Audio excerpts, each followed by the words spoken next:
그래서 이제 중간학의 교훈을 정리한다면은 이제 보세요. 생각의 가해질로 인해서 실제에 어긋난다. 이것도 여러분 이해될 겁니다. 그러니까 생각의 가해질을 멋대로 합니다. 그래서 실제 세상에서 일어난 일과 무관한 생각을 막 한다는 얘기예요. 그래서 이제 막 생각만 겉돕니다. 그러니까 실제와 무관하게 여러 가지 종교적, 철학적 그런 고민을 갖다가 일으킵니다. 그 다음에 생각에 의한 분할이 분별고의 원인이다. 말이 어려워요. 이제 가해질을 분할이라고 바꿨습니다. 분할. 근데 분별고가 뭘까요? 분별하다. 머리 굴려서 만든 고통이에요. 어떤 고통이에요? 종교적 고민, 철학적 고민 같은 것들이 다 분별고입니다. 분별고. 그 중에 하나가, 이 중에 하나가 뭐가 있냐 하면은 나는 누구인가?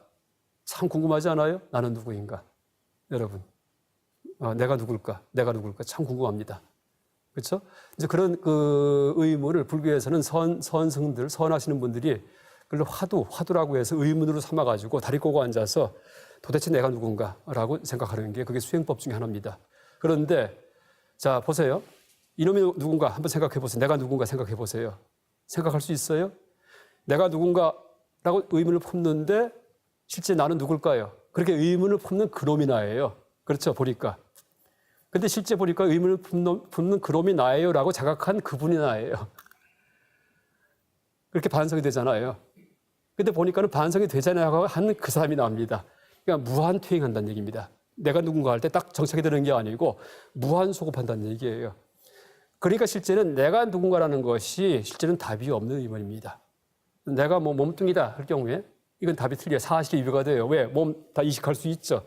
뭐 내가 생각이다. 이것도 틀려요. 왜? 뇌진탕 걸리면은 기억 상실 걸리면 생각 다 없어져 버립니다. 내가 누구지 모릅니다. 그렇죠? 과거가 다 없어지기 때문에. 그러니까 내가 누구다고 설정할 경우에는 사실이 위배가 돼 버리고 내가 누구인지 물어 들어가면은 무한히 퇴행해서 답이 안 나오고 그 구조가 똑같습니다.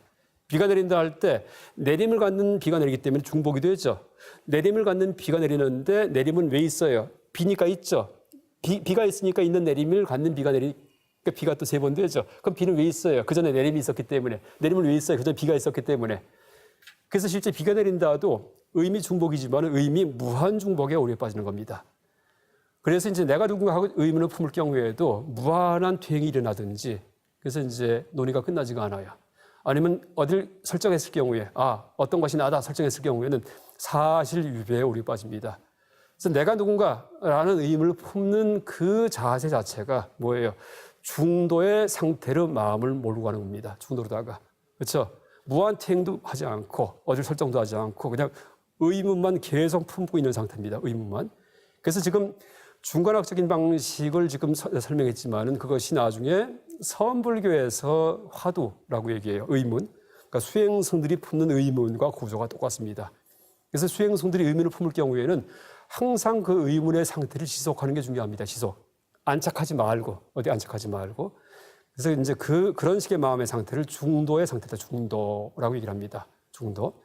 뭐냐 하면은 마음을 중도자리에 놓는 게 끝이란 얘기예요. 그냥 의심 그 자체가 끝입니다. 의심 그 자체가. 중도가 뭐예요? 어디에 흑백 논리 흑과 백에도 안착하지 않는 거죠. 이거다 저거다 안착하지 않는 겁니다. 그게 중도입니다. 그래서 항상 그 마음을 유지하는 거 이게 마음의 끝입니다. 티베트 불교 같은 경우에는 그런 중도 자리를 어떻게 비유하냐 하면은 여러분 재채기 할 때 들어간답니다. 액취할 경우에 생각 다 끊어지죠. 그때 하품할 때 끊어지죠. 그게 이제 중도 자리다 그렇게 얘기를 합니다. 또 우리 근세 이제 큰 스님 중에 숭산 스님이 계셨습니다. 숭산. 이분은 어떻게 가르치셨냐면 only don't know. 그러니까 미국 서양 각지에 포교를 많이 하셨는데 only don't know. 콩글리시예요. 코리아나이즈드 잉글리시. 오직 모를 뿐을 가르치셨습니다. 오직 모를 뿐. 뭐예요? 모름의 자리가 뭐예요? 모름. 모름이 뭐예요? 의심이에요. 모름. 그래서 모름의 상태가 최고의 끝이라는 얘기입니다. 모름이. 무식해서 모르는 게 아니고 알의 세계를 벗어난 겁니다. 중도짜리 흑백 논리 벗어난 겁니다. 그래서 여러분 모름이든지 중도든지 그다음에 뭐예요? 생각 끊어진 거든지 의심이든지 다 같은 얘기입니다. 그래서 중간학습을 지향하는 것이 이제 바른 언어와 생각이 끊어진 것을 지향하는 것이다 라고 얘기할 수 있습니다.